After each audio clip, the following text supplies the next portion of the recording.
Sir, ಬಹುಶಃ ಬಿಜೆಪಿಯ ಉಳಿದ ನಾಯಕರಿಗಿಂತ ಜಾಸ್ತಿ ದೇವೇಗೌಡರು ಮತ್ತು ಕುಮಾರಸ್ವಾಮಿ ಬಹುಶಃ ನಿಮ್ಮ ವಿರುದ್ಧ ತಿರುಗಿ ಬಿದ್ದಂಗಿದೆ. ಮಹಾತ್ಮರು ಪುಣ್ಯಾತ್ಮರು ಗೊತ್ತಿದೆ, ಏನು ಮಾಡಿದ್ರು, ಸರ್ಕಾರದಲ್ಲಿ ಹೆಂಗೆ ನಡೀತಾ ಇದೆ ಎಲ್ಲ ಗೊತ್ತಿದೆ ಅನ್ನುವಂಥ ವಿಚಾರವನ್ನು ತೆಗೆದಿಟ್ರು.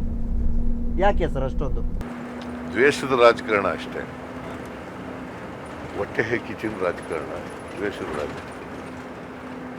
ಅವರು ಯಾಕೆಂದರೆ ದೇವೇಗೌಡ ಮುಖ್ಯಮಂತ್ರಿ ಆಗಿದ್ದದು 1 ವರ್ಷ 1.5 ವರ್ಷ, ಆಮೇಲೆ ಪ್ರಧಾನಮಂತ್ರಿ ಆಗಿದ್ದದು 11 ತಿಂಗಳು, ಕುಮಾರಸ್ವಾಮಿ ಒಂದು ಸಾರಿ 20 ತಿಂಗಳು, ಒಂದು ಸಾರಿ 1 ವರ್ಷ 2 ತಿಂಗಳು. ಸೊ ನಮಗೆ 5 ವರ್ಷ ಪೂರೈಸ್ಲಿಕ್ಕೆ ಆಗಲಿಲ್ವಲ್ಲ ಅಂತಕ್ಕಂಥ ಹೊಟ್ಟೆ ಕಿಚ್ಚು, ಅದರಿಂದ ಆ ದ್ವೇಷದ ರಾಜಕಾರಣ ಮಾಡ್ತಾ ಇದ್ದಾರೆ. ಅಥವಾ ಹಳೆ ಸಿಟ್ಟು ನೀವು ಅವಾಗಿಂದ ಹೊರಗೆ ಬಂದಿಂದ ಹಿಡಿದು ಆನಂತರ ನಡೆದಂತ ಹೊರಗೆ ಬರ್ನಿಲ್ರಿ, ನನ್ನ ಎಕ್ಸ್ಪೆಲ್ ಮಾಡಿದ್ರು ನಮ್ಮಂತ.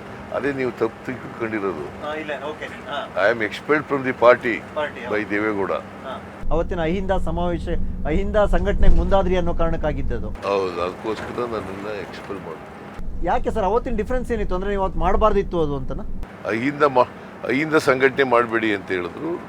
ನಾನು ಹುಬ್ಬಳ್ಳಿನಲ್ಲಿ ಅಹಿಂದ ಸಮಾವೇಶ ಮಾಡಿದೆ, ಅದಕ್ಕೋಸ್ಕರ ಅವರು ಕೋಪಿಸ್ಕೊಂಡು ನನ್ನ ಮೇಲೆ ಶಿಸ್ತಿನ ಕ್ರಮ ತಗೊಂಡ್ರು, ಪಕ್ಷದಿಂದ ಹೊರ ಹಾಕಿದ್ರು. ಸರ್, ರಾಜಕಾರಣದಲ್ಲಿ ಯಾರು ಶಾಶ್ವತ ಶತ್ರುಗಳಲ್ಲ, ಮಿತ್ರರು ಅಲ್ಲ ಅಂತಾರೆ. ಆದರೆ ನಿಮ್ಮ ವಿಚಾರದಲ್ಲಿ ಮತ್ತು ದೇವೇಗೌಡರು ಮತ್ತು ಕುಮಾರಸ್ವಾಮಿ ವಿಚಾರಕ್ಕೆ ಬಂದರೆ ಅದು ಸರಿನೇ ಆಗಲಿಲ್ವ ಯಾವತ್ತೂ ಸರ್? ಅದು ನಾನು ಯಾವತ್ತೂ ದ್ವೇಷದ ರಾಜಕಾರಣ ಮಾಡಲ್ಲ. ಆದರೆ ದೇವೇಗೌಡರು ಮತ್ತು ದೇವೇಗೌಡರ ಮಗ ಕುಮಾರಸ್ವಾಮಿಯವರು ದ್ವೇಷದ ರಾಜಕಾರಣ ಮಾಡ್ತಾರೆ. ಕುಮಾರಸ್ವಾಮಿ ಅವ್ರ ಮಾತು ಹೇಳಿದ್ರು ಸರ್, ಯಾವಾಗ ನೋಡಿದ್ರು ಸಿದ್ದರಾಮಯ್ಯ ಅವರ ಮಾತು ಹೇಳ್ತಾರೆ, ನಾನು ಯಾವತ್ತೂ ದ್ವೇಷದ ರಾಜಕಾರಣ ಮಾಡಲ್ಲ ಅಂತ. ಅವ್ರು ಏನು ಮಾಡ್ತಾರೆ ಅನ್ನುವಂಥದ್ದು ಅವ್ರ ಜೊತೆ ಹೋಗಿ ನನಗೂ ಗೊತ್ತಿದೆ, ನೋಡಿದ್ದೀನಿ ಅವ್ರು ಯಾವ ಥರ ಮಾಡ್ತಾರೆ ದ್ವೇಷದ ರಾಜಕಾರಣ ಅನ್ನುವಂಥದ್ದು. ನಾನು ದ್ವೇಷದ ರಾಜಕಾರಣನೇ ಮಾಡಿಲ್ವಲ್ಲ, ಯಾವತ್ತೂ ದ್ವೇಷದ ರಾಜಕಾರಣ ಮಾಡಿದರೆ ಅವ್ರು ಮುಖ್ಯಮಂತ್ರಿ ಆಗಕ್ಕೆ ಸಾಧ್ಯನೇ ಆಯ್ತಿರ್ಲಿಲ್ಲ. ನಾವು 80 ಜನ ಗೆದ್ದಿದ್ದು, ಅವ್ರು 37 ಜನ ಗೆದ್ದಿದ್ರು, ಅವ್ರಿಗೆ ಮುಖ್ಯಮಂತ್ರಿ ಮಾಡಿರಲಿಲ್ಲ ನಾವು. ದ್ವೇಷದ ರಾಜಕಾರಣ ಮಾಡಕ್ಕೆ ಅವ್ರು ಮುಖ್ಯಮಂತ್ರಿ ಆಗಕ್ಕೆ ಸಾಧ್ಯ ಆಯ್ತಾ? ಉಪಮುಖ್ಯಮಂತ್ರಿದು ಒಂದಷ್ಟು ಗಲಾಟೆಗಳಾಯ್ತಲ್ಲ ಸರ್ ಹಿಂದೆ, ಎಲ್ಲ ಚುನಾವಣೆ ಸಮೀಪದವರೆಗೂ ಆಗಿತ್ತು.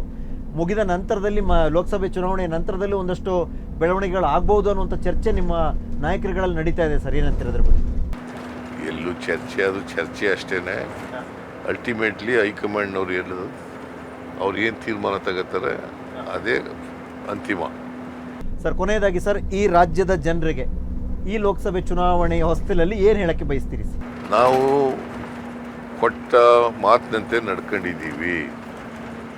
5 ಗ್ಯಾರಂಟಿಗಳನ್ನು ಅಧಿಕಾರಕ್ಕೆ ಬಂದ ತಕ್ಷಣ ನಾವು ಜಾರಿ ಮಾಡ್ತೀವಿ ಅಂತ ಹೇಳಿದ್ದು. ಈಗ 8 ತಿಂಗಳಲ್ಲಿ ಜಾರಿ ಆಗಿದ್ದಾವೆ. ಅದ್ರ ಜೊತೆಗೆ ಮ್ಯಾನಿಫೆಸ್ಟೋನಲ್ಲಿ ಹೇಳಿದ್ದಂಥ ಬೇರೆ 82 ಭರವಸೆಗಳನ್ನು ಕೂಡ ಈಡೇರಿಸಿದ್ದೀವಿ. ಕರ್ನಾಟಕದಲ್ಲಿ ಬಡವ್ರ ಪರವಾಗಿ ಈ ಸರ್ಕಾರ ಕೆಲಸ ಮಾಡ್ತಾ ಇದೆ. ಬಡವರು ಯಾವುದೇ ಜಾತಿ, ಯಾವುದೇ ಧರ್ಮದವ್ರು ಇರ್ಬೋದು, ಯಾವುದೇ ಪಕ್ಷದವ್ರು ಇರ್ಬೋದು, ಎಲ್ಲರಿಗೂ ಕೂಡ ಸಹಾಯ ಮಾಡ್ತಾ ಇದ್ದೀವಿ. ಅದರಿಂದ ನನಗೆ ವಿಶ್ವಾಸ ಇದೆ, ಬಡವರು ನಮ್ಮ ಮೇಲೆ ನಂಬಿಕೆ ಇಟ್ಕೊಂಡು ನಮ್ಮನ್ನು ಆಶೀರ್ವಾದ ಮಾಡ್ತಾರೆ ಅಂತಕ್ಕಂಥ ನಂಬಿಕೆ ಇದೆ. ಮತ್ತು ಎಲ್ಲ ಮತದಾರರಲ್ಲಿ ನಾನು ಮನವಿ ಮಾಡ್ತೀನಿ, ಈ ಸಾರಿ ನುಡಿದಂತೆ ನಡೆದವರಿಗೆ ನೀವು ಆಶೀರ್ವಾದ ಮಾಡಿ ಮತ್ತೊಮ್ಮೆ ನಮಗೆ ಶಕ್ತಿ ಕೊಡಿ ಅಂತೇಳಿ ಕೇಳ್ತೀನಿ.